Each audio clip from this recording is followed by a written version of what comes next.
Smart Ideas et la start-up du jour s'appelle Omise. Bonjour Benjamin Lévy. Bonjour. Bienvenue, vous êtes le cofondateur, l'un des fondateurs, donc décembre 2019, c'est ça? C'est la date de création. C'était quoi votre idée de départ? Alors à la base, en fait, il y a deux choses. D'abord, un voyage que j'ai fait en Australie.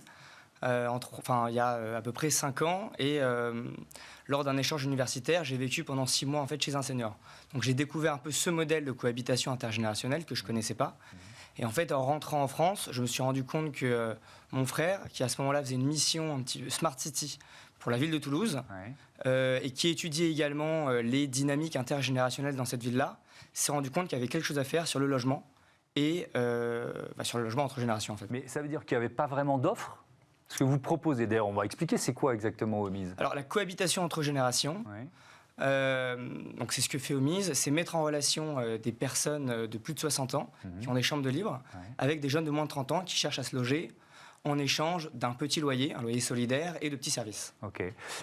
Donc quand vous revenez d'Australie, vous faites quoi, une étude de marché, j'imagine? C'est ça. Ça n'existe pas vraiment? Alors, on se rend compte en fait que il y a 2 millions de seniors qui vivent seuls et qui ont une chambre de libre en France, alors qu'il y a seulement 1500 cohabitations de ce type qui se passent tous les ans en France. 2 millions d'un côté, 1500 de l'autre. C'est ça. Il y a de la marge. Il y a de la marge. Voilà, exactement. Un écart qui est énorme, et donc on se dit qu'il y a quelque chose à faire pour tenter de développer ce modèle qui est ultra vertueux.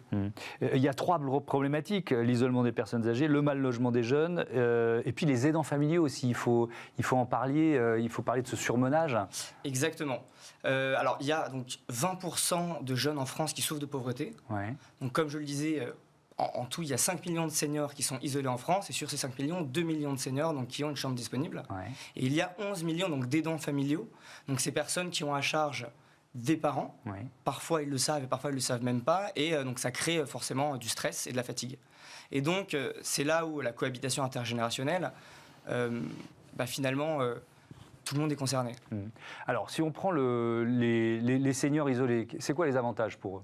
Pour eux, simplement, concrètement, c'est un complément de revenu, une présence à la maison qui est bienveillante, attentionnée, jeune, dynamique, et des petits services. Donc ça peut être de l'aide informatique, des cours de langue, ce genre de choses.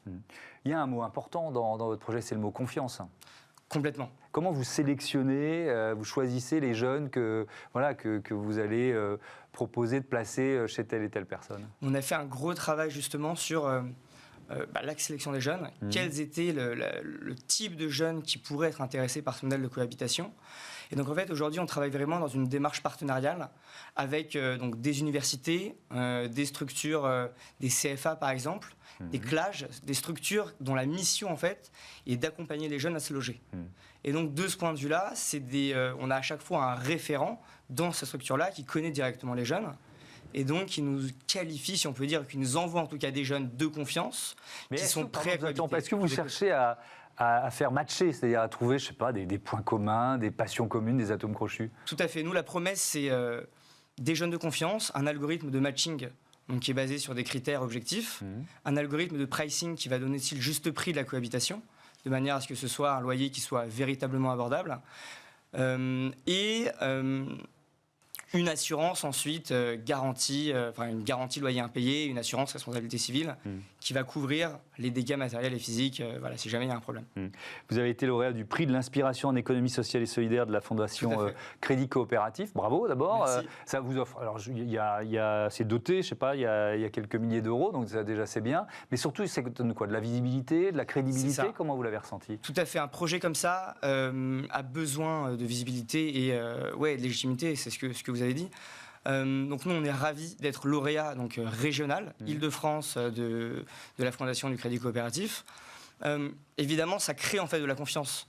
Parce que, comme vous l'avez dit, un sujet comme celui-ci, la confiance, doit rayonner. Chaque... participant, que ce soit un jeune ou une personne âgée, doit ressentir ça, quoi. C'est ça. Ça doit irriguer l'entreprise. Véhiculer de la confiance. On a également été soutenu récemment par la ville de Paris via un dispositif qui s'appelle la Conférence des financeurs.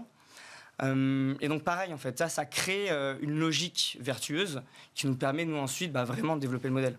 Merci beaucoup, bravo, merci Benjamin Lévy, bon vent à Omise. Voilà, c'est la fin de cette émission. Vous pouvez nous retrouver sur les box quand vous voulez, également sur bismart.fr, la chaîne des audacieuses et les audacieux. Salut.